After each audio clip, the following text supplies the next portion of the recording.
오늘 본문 룻기 3장을 앞서 읽었기에 그 가운데 이제 보아스와 룻의 대화인 룻기 3장 9절부터 13절까지를 다시 읽도록 하겠습니다. 룻기 3장 9절부터 13절까지 나온 보아스와 룻의 대화를 통해서 우리가 주님의 사랑을 반영한 성도의 사랑이 어떤 것인지를 다시 한번 기억하도록 하겠습니다. 하나님의 말씀 낭독하겠습니다. 이르되 내가 누구냐?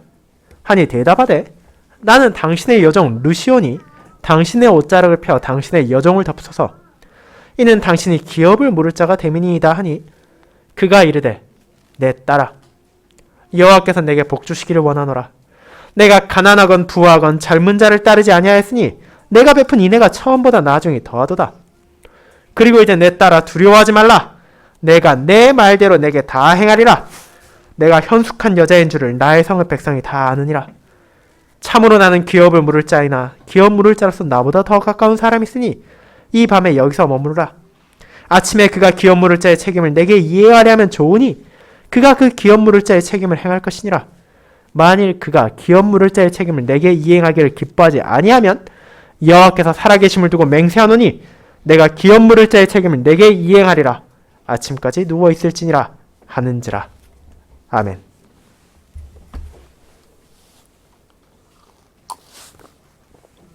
설교에는 찬송 13장 1, 2, 3절을 부르도록 하겠습니다. 사랑하는 주 예수 그리스도 안에 있는 형제 자매님들, 여러분이 생각하는 아름다운 사랑 고백, 이상적인 프로포즈의 모습은 어떤 것입니까? 어쩌면 우리가 직접 경험하지 못했다 하더라도 이런 식으로 구원을 받았다면 기뻐하지 않았을까 하는 방식이 존재할 수 있고, 혹은 앞으로 내가 미래의 배우자가 될 사람에게 어떻게 고백을 해야겠다는, 혹은 받아야겠다는 나름의 생각이 있을 수도 있습니다. 그런데 이런 구원에 대한 생각, 실제로는 당시의 시대와 사회를 철저하게 반영하고 있는 것도 사실입니다.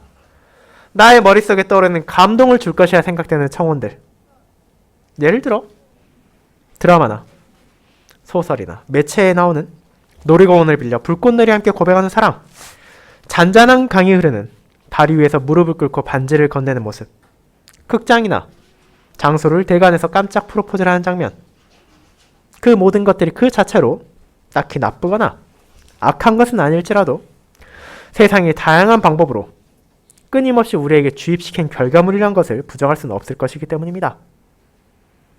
그리고 사람들은 비록 자신이 그것을 경험하지 못했고 시행할 수 있는 처지가 아니라 하더라도 그런 청혼들이야말로 정말로 아름답고 감동을 주고 영원히 기억에 남을 것이라 생각하곤 합니다.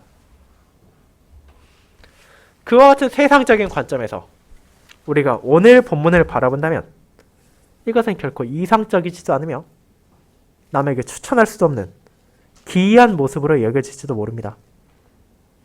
대체 어떤 시어머니가 과부가 된 자기 며느리에게 이런 것을 시킬 수 있냐고 생각할 것이고, 아니면 시켰다고 정말로 그것을 행하는 것이 정상적인 것이냐 하고 의문을 표할 것이며, 또 그것을 받아주는 사람은 대체 무슨 사람인지 이해할 수 없는 것처럼 느껴질 수 있습니다. 그러나 우리가 가진 편견과 일반적인 상식을 내려놓고 주님의 은혜 안에서 이 본문을 바라본다면 우리는 그 안에 담겨있는 놀라운 사랑을 발견하게 됩니다. 하나님의 사랑과 그분의 돌보심을 믿고 의지하는 신자가 수치와 부끄러움을 무릅쓰고 무엇을 행할 수 있는지를, 그리고 그에 대해 하나님의 뜻에 따라 살아가는 신실한 신자가 세상의 상식이나 자신의 이득을 따지는 대신 어떤 응답을 할 수 있는지를 깨달을 수 있을 뿐 아니라 그런 주님의 사랑을 반영하는 성도들의 사랑을 통하여 이스라엘 하나님, 우리의 하나님께서 자신의 백성들에게 얼마나 큰 은혜를 베푸셨는지를 특별히 오늘 그리스도의 탄생을 기념하는 주일 더욱더 마음에 새길 수 있습니다.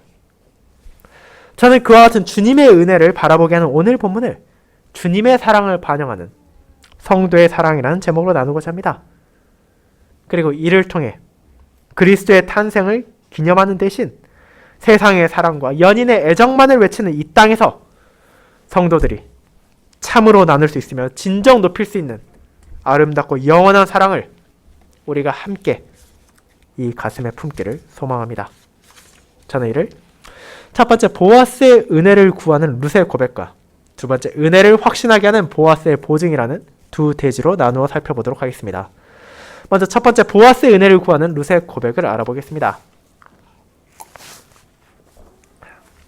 형제자매 여러분, 지난주일 저희는 룻과 나오미를 통해 성도들에게 주어진 은혜를 어떻게 바라보고 어떻게 대하는 것이 합당한지에 대해 알아보는 시간을 가졌습니다.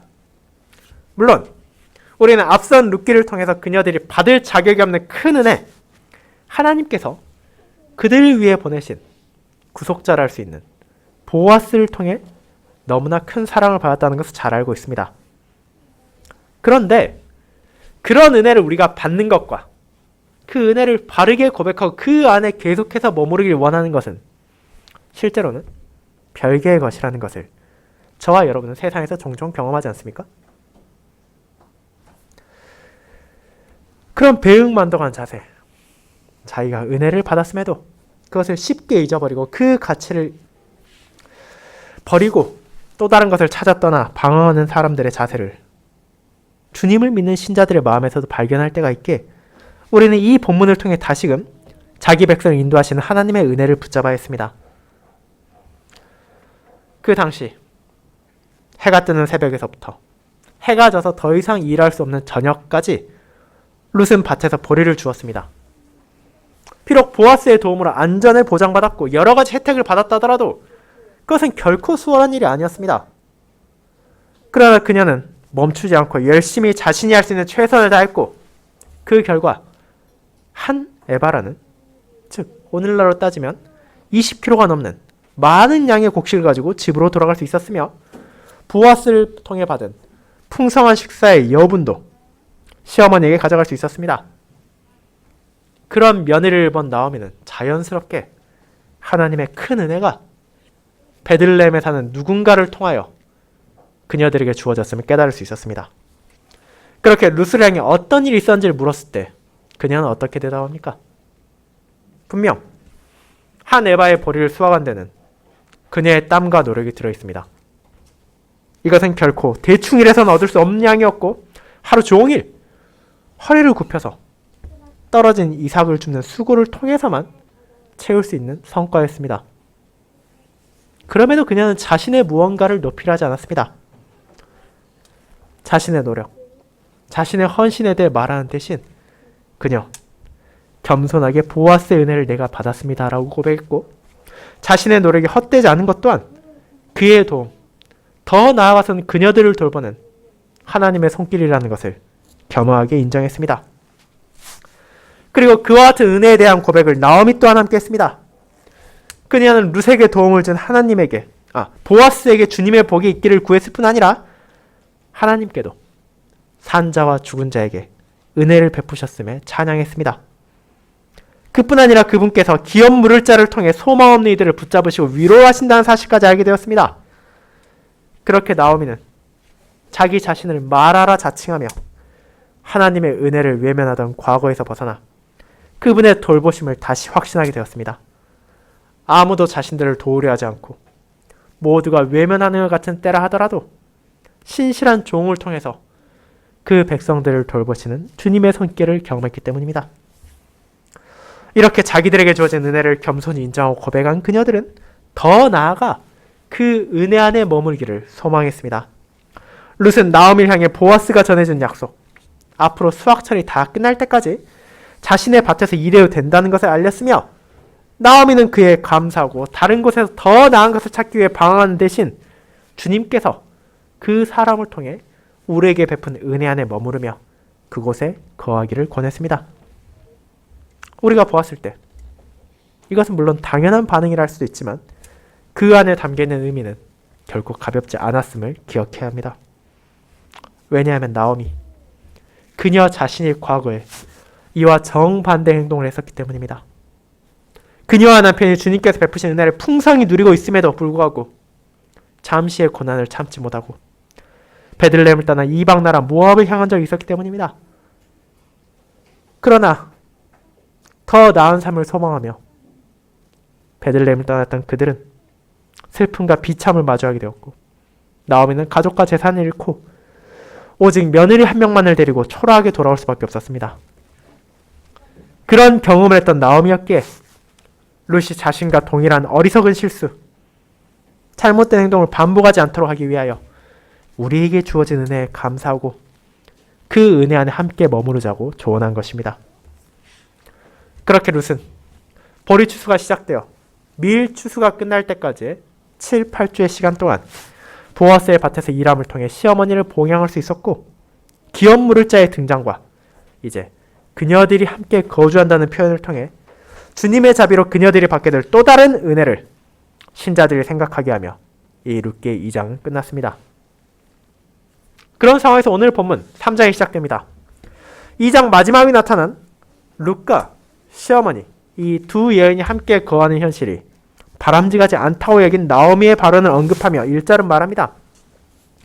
내 딸아, 너를 위하여 안식한 곳을 구하여 너를 복되게 하여야 하지 않겠느냐라고 말입니다. 물론 그 전까지의 상황, 모압 땅에서 이제 막 베들레헴으로 돌아와 당장에 먹을 것도 없고 생활에 어려움을 겪고 있을 때는 그런 것을 생각할 수도 없었습니다. 그러나 이제 보리 추수와 밀 추수 기간 동안 룻의 헌신과 노력 그리고 보아스의 돌봄으로 그 가정에 여유가 생기게 되었고 자신들의 상황을 돌아볼 수 있는 시간이 만들어졌습니다. 그리고 나오미는 룻을 위해서, 룻의 평안을 위해, 그리고 그녀를 복되게 하기 위해 남편이 필요하지 않겠냐고 묻습니다. 그리고 이는 갑작스럽게 찾아온 생각이 아닙니다. 그녀는 이미 1장에서 며느리들을 향해 너희가 모압 땅에 남아서 남편을 찾아 위로를 받기를 원한다고 말했기 때문입니다. 이제 나오미의 당장의 생계가 해결되었기에 딸과 같은 룻을 향해 이제 내 걱정을 하지 말고 너의 안식과 너의 복도 찾아야 하지 않겠냐고 권하는 것입니다. 그리고 이 제안은 실제로 룻의 당장의 아니만이 아니라 이유를 생각한 것이기도 합니다. 당연하지만 며느리보다 나이가 더 많은 나오미가 언젠가 세상을 떠나게 되면 룻은 그녀를 도와주러 어떤 혈족도 없는 곳에서 이방인으로서 과부로서 곤고하고 외로운 삶을 살 것이 너무나 당연했기 때문입니다. 그뿐 아니라 이 나오미는 아무 생각 없이 이를 말한 것도 아닙니다. 그녀는 며느리가 밭에 나가 일을 하는 몇 주의 시간 동안 과연 어떤 사람이 룻을 위한 좋은 배필이 될 것인지를 추려두었습니다. 나름의 고심을 거쳐 그녀가 확신한 배우자는 다른 누구도 아닌 보아스입니다. 그것은 단순히 그가 베들레헴에서 부와 권력을 가진 사람이어서가 아닙니다. 이후에 나오는 보아스 자신의 말을 통해서도 드러나듯이 세상적인 기준에서 룻이라는 한 여인의 행복을 생각한다면 어쩌면 더 나은 후보자가 있었을지 모릅니다. 그보다 젊고 강건한 청년을 찾을 수 있을지 모릅니다. 그보다 더 부유한 사람도 있을 것입니다. 그러나 나오미가 보아스를 말한 것은 다른 이유가 있어서가 아닙니다. 그 땅에 그보다 더 신실한 사람, 주님의 뜻에 순종하는 가운데 그분을 경외하며 이웃을 사랑하는 남자, 현숙한 여인과 대비되는 유력한 자가 없었기 때문입니다. 베들레헴에 돌아와 몇 주간의 생활을 통해 나오미는 그에 대해 알게 되었고 그동안 받은 도움으로 룻에게도 친숙한 사람이었기에 그가 바로 룻을 위한 남편이 될 수 있을 것이라 확신했습니다.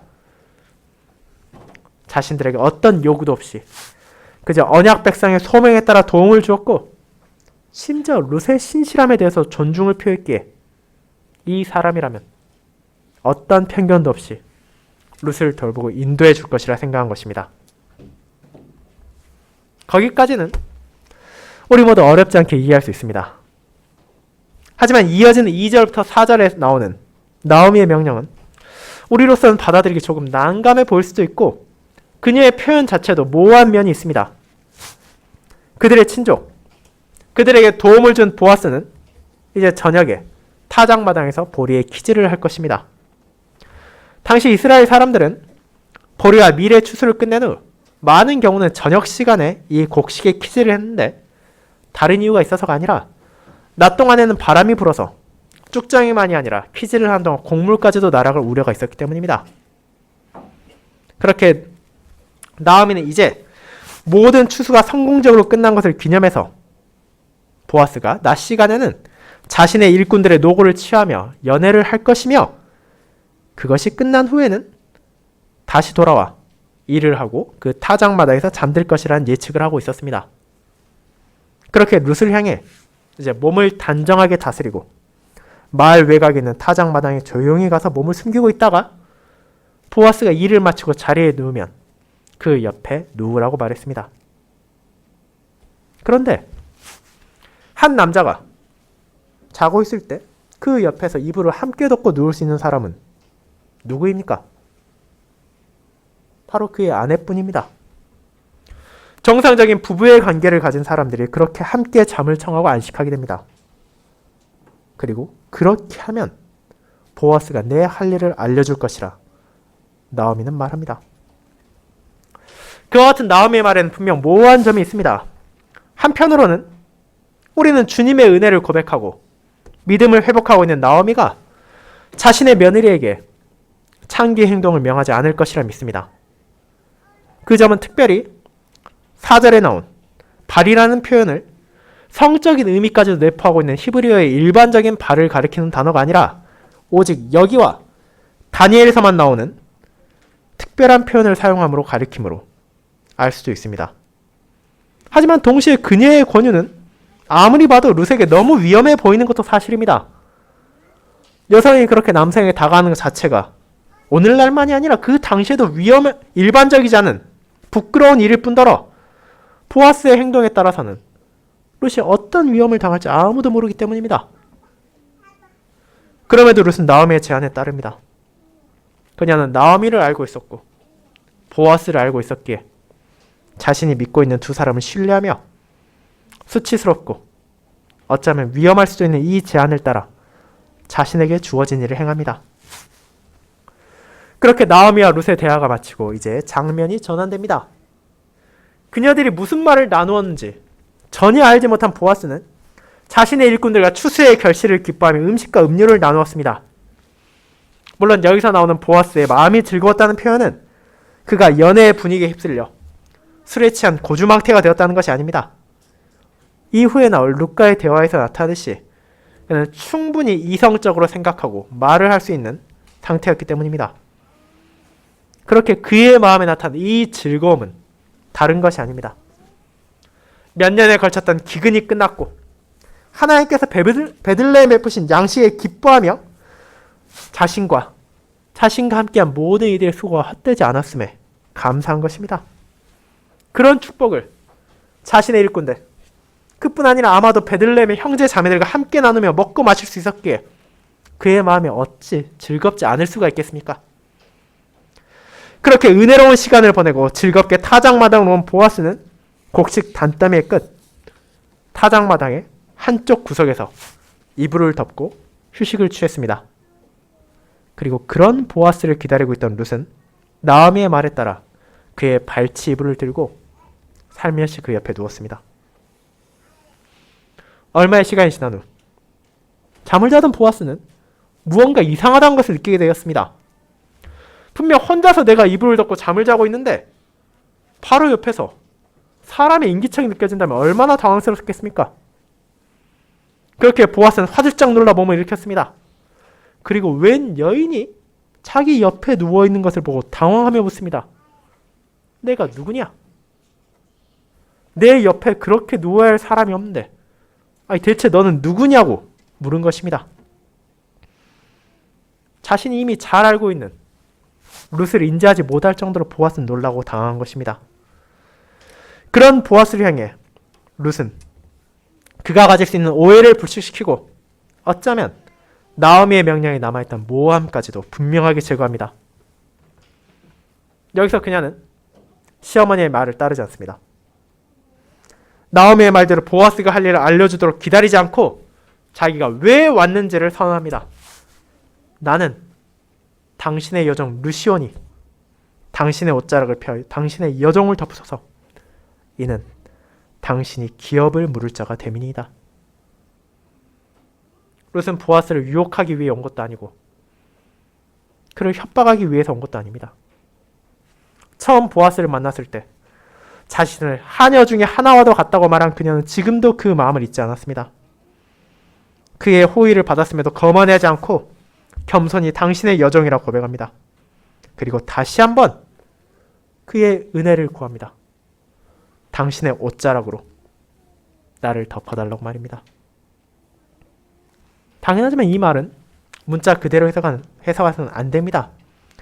이 옷자락이란 단어는 사실 앞선 2장 12절에서 보아스가 말한 표현에서 나왔기 때문입니다. 그는 루스를 향해 이렇게 말했습니다.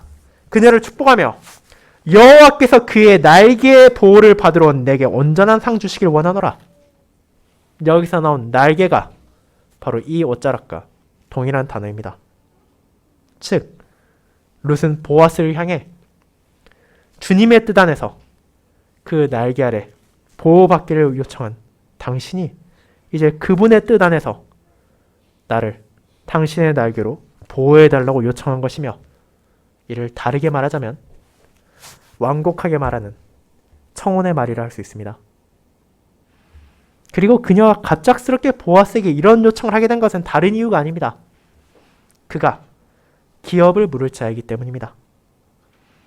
나오미는 그저 신실한 친족인 보아스가 룻의 좋은 배필이 될 것이라 생각했을지라도 룻은 시어머니 이상으로 주님의 뜻 아래 살아가길 원했으며 보아스가 기업 물을 자에게 결혼을 요청했습니다. 그가 가진 부나 명예나 권력 가운데 그 무엇도 아니라 오직 하나님의 명령에 신실히 순종하는 것을 보고 그분께서 이스라엘에 주신 기업 물을 자의 소명을 해달라고 요청한 것입니다. 그리고 이는 인간적인 감성적인 사랑을 요구한 것이 아니라 우리가 지난주에도 언급되었던 헤세드, 언약의 신실한 사랑을 베풀어 주길 구한 것입니다. 왜냐하면 보아스는 룻의 요청을 들어줘야 할 어떤 의무도 없기 때문입니다. 이어질 사장에도 나오지만 기업 물을 자의 소명은 그렇게 강제력이 센 것이 아닙니다. 그 소명은 얼마든지 포기할 수 있는 것이었고 약간의 수치와 약간의 부끄러움만 감수한다면 외면할 수 있는 것이었습니다. 특별히 룻기의 배경인 사사시대, 타락한 이스라엘 안에서 자신의 손해를 감수하면서까지 친족의 기업을 물은 자는 찾아보기 힘들었을 것이며, 보아스가 원하기만 한다면 얼마든지 룻의 결격사유, 이방 여인이라는 것을 들어 그것을 피할 수 있었기 때문입니다. 그렇기에 룻은 보아스의 사랑을 요청할 뿐입니다. 그의 신실함을 알기에 수치를 무릅쓰고 자신의 신실함으로 그에게 솔직하게 나아가 은혜를 구한 것입니다.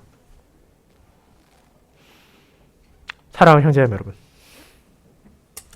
이 장면은 분명 여러분이 생각할 수 있는 로맨틱한 청혼과는 거리가 멀 것입니다.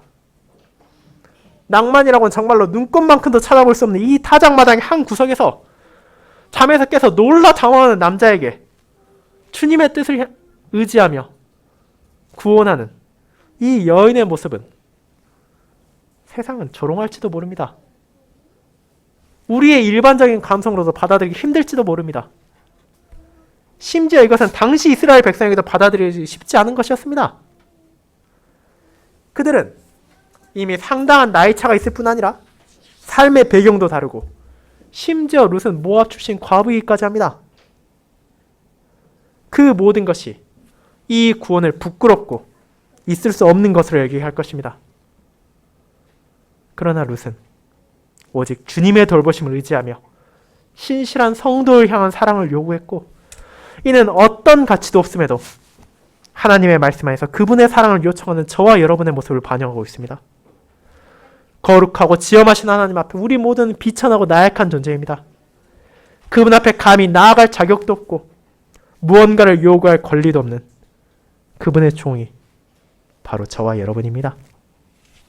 그러나 우리는 감히 그분의 날개 안에서 보호를 받고자 하고 그분의 자비 안에서 사랑을 베풀어 주시길 구합니다.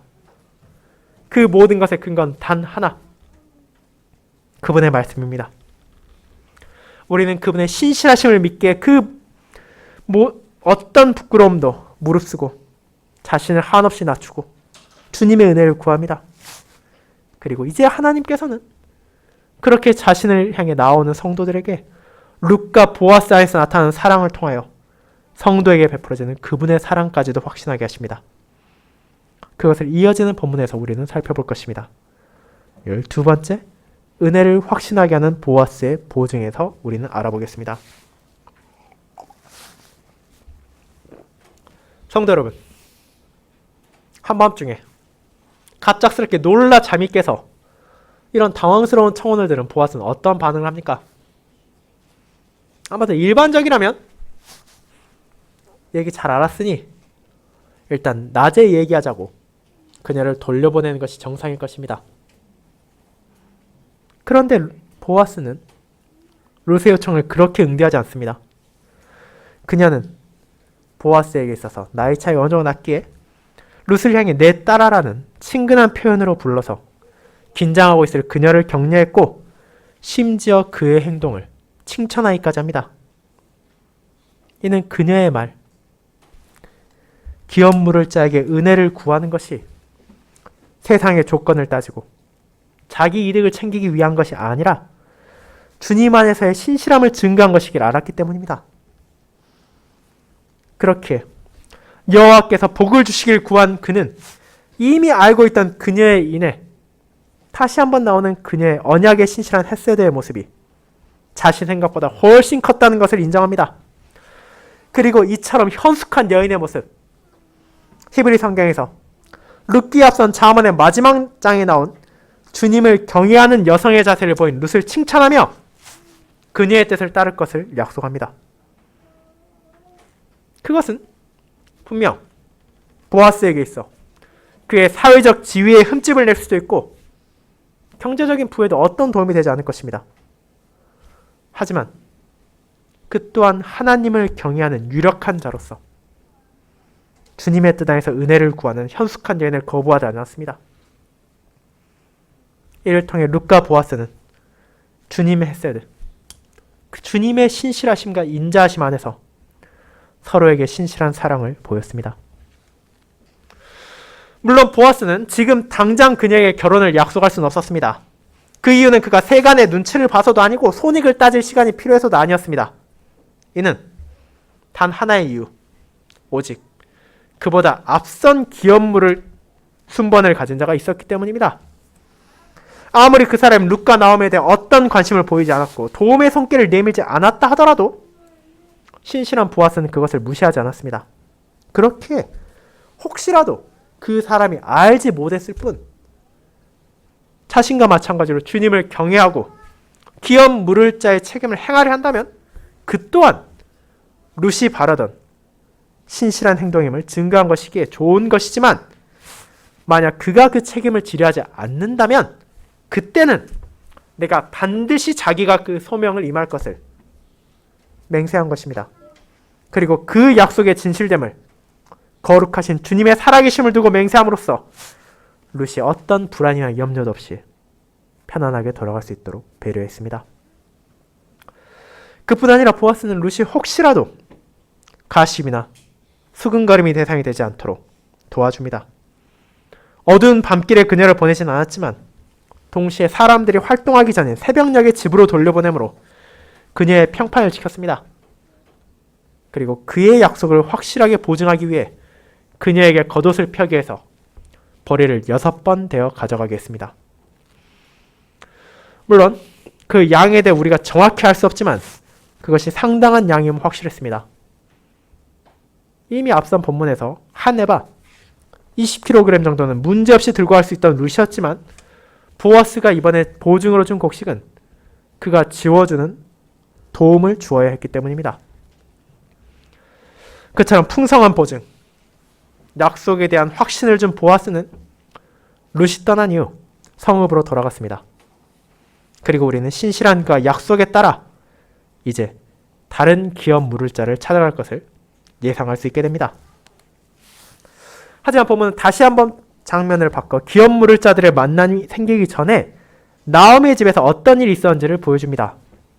비록 자신이 권했지만 새벽까지 돌아오지 않는 룻으로 인해 나오미는 불안과 염려를 가졌을 것입니다.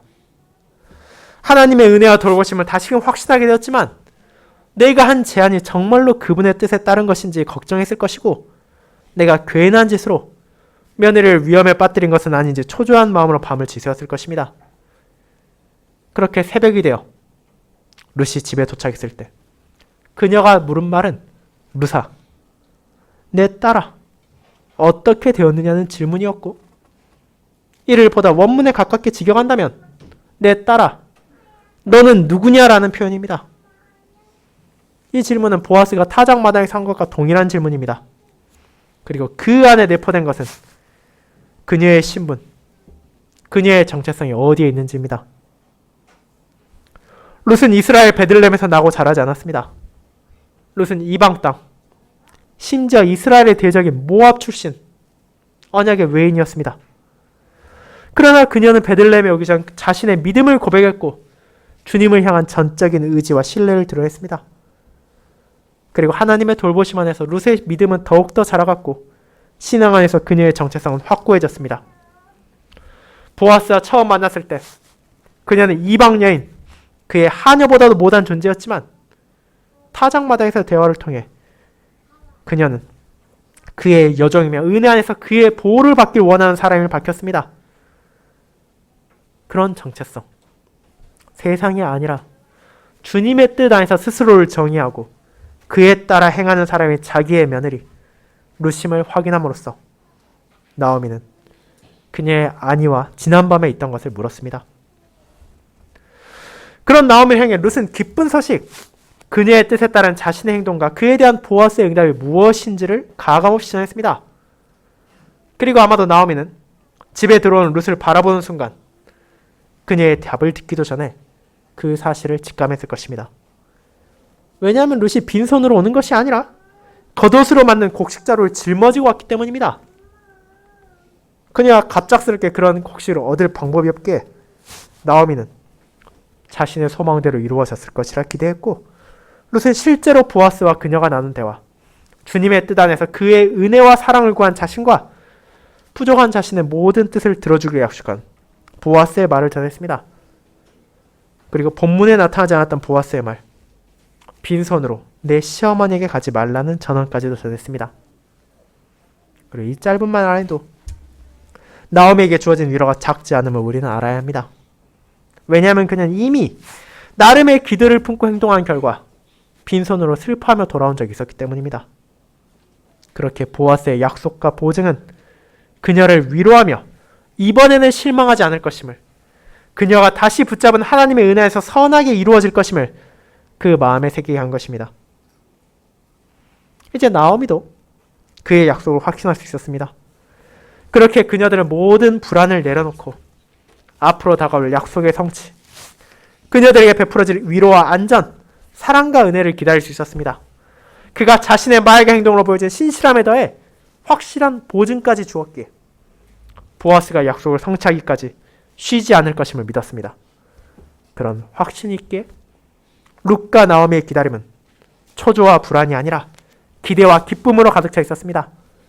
자신들에게 주어진 자비, 자신들에게 주어진 약속, 자신들에게 주어질 은혜를 마음에 품고 그 일을 이룰 보아스를 기다림으로 룻기 3장은 끝납니다. 그리고 이와 같은 은혜에 대한 약속과 보증을 준 주님의 구속자 안에서 우리는 무엇을 보게 됩니까?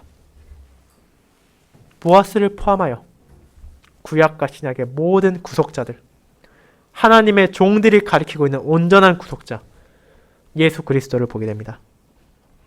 특별히 오늘 그분의 탄생을 기념하는 주일을 맞은 성도는 하나님의 은혜 안에서 그분을 통해 받은 끝없는 사랑을 기억합니다. 오직 그분의 신실하심만을 의지하며 하나님의 은혜를 구한 성도는 놀라운 응답을 받았습니다. 그분의 아들 예수 그리스도를 이 땅에 보내심으로 우리의 기도를 들어주실 뿐 아니라 하나님께서 자기 백성을 위해 계획한 것들을 정말로 이루어가고 계신다는 것을 깨닫게 하신 것입니다. 그리고 이제 하늘에 올라가신 그리스도께서는 우리의 영광스러운 부활의 보증이 되어주실 뿐 아니라 자신의 영을 우리 안에 거하게 하사 확실한 보증을 주셨다는 것을 저희 모두는 경험하고 있습니다. 그렇게 그리스도의 탄생, 하나님께서 약속하신 메시아를 이 땅에 보내시면 참으로 놀랍고 기뻐하며 기념에 마땅한 일입니다. 그분을 통해 우리는 참된 사랑을 바라보게 되었고 비천하고 부족한 사람에게 베풀어진 하나님의 크신 자비를 경험했을 뿐 아니라 그 안에서 그 보증 안에서 확실히 믿게 될 앞으로 주어질 모든 약속의 성취까지도 확신하게 되었기 때문입니다. 이 은혜로운 주님의 사랑에 대한 진리를 우리는 룻기를 통해 듣게 되고 또 우리 안에서 기쁨으로 고백하게 되었습니다. 사랑하는 성도 여러분, 이와 같은 진리를 깨달음으로 우리는 오늘 본문에 대한 시각을 새롭게 할 수 있습니다. 이는 조건을 따져 혼인 상대를 물색하는 여인의 이야기가 아니며 세상의 시선을 따라 살아가는 남자의 이야기도 아닙니다. 그들은 각자의 상황에서 여를 경외하는 현숙한 여인, 여를 경외하는 유력한 남성으로서 말하고 행동할 뿐입니다. 그들은 주님의 뜻 안에서 서로를 대했고 주님 안에서 서로를 사랑할 것을 약속했으며 주님의 가르침에 따라 당시에도 아무도 지키지 않는 공수표처럼 여겨진 그분의 명령을 구했고 그 요청을 받아들입니다. 그 결과 세상 누구도 원하지 않을 초라하고 낭만 없는 타작마당에서의 청혼과 그에 대한 응답은 그 어떤 프로포즈보다도 아름다운 참된 사랑, 주님의 사랑을 반영하고 그분의 사랑을 드러내었습니다. 그런 룻과 보아스를 통해 가장 먼저 나오미가 위로와 소망을 가지게 되었고 이어서 베들레헴의 기쁨을 함께 했을 뿐 아니라 보아스의 귀여운 물음을 통해 오게 된 후손 다윗의 계보로 이어지는 오벳의 탄생을 통해 이스라엘은 왕의 약속이 지켜짐을 확신하게 되었습니다. 그리고 이후의 성도들도 그런 다윗의 계보 안에서 이 땅에 오신 그리스도 예수, 우리의 중보자이시고 구속자이신 주님 안에서 위로와 소망을 나누게 되었습니다. 그런 주님을 통해 우리에게 주어진 확신 안에서 우리는 다시금 하나님을 향해 나아갑니다. 부족한 우리가 거룩하신 하나님께 나아가며 그 은혜를 구하는 것은 분명 부끄럽다 여겨질 수 있습니다. 하지만 하나님께서는 그런 저와 여러분을 실망시키지 않으시고 그분의 날개 안에서 우리를 거두어 주사 안전하게 하실 뿐 아니라 영광의 약속과 그에 대한 보증까지 주셨습니다. 그렇게 이 참다운 사랑 안에서 우리는 수치가 아니라 소망과 위로를 받습니다. 이를 우리에게 분명하게 깨닫게 하는 주님의 탄생, 우리에게 주어진 약속을 성취하시고 더 큰 영광을 보증하신 그분께서 이 땅에 오심을 기쁨으로 즐거워하며 이 놀라운 복음을 함께 고백하도록 합시다. 아멘.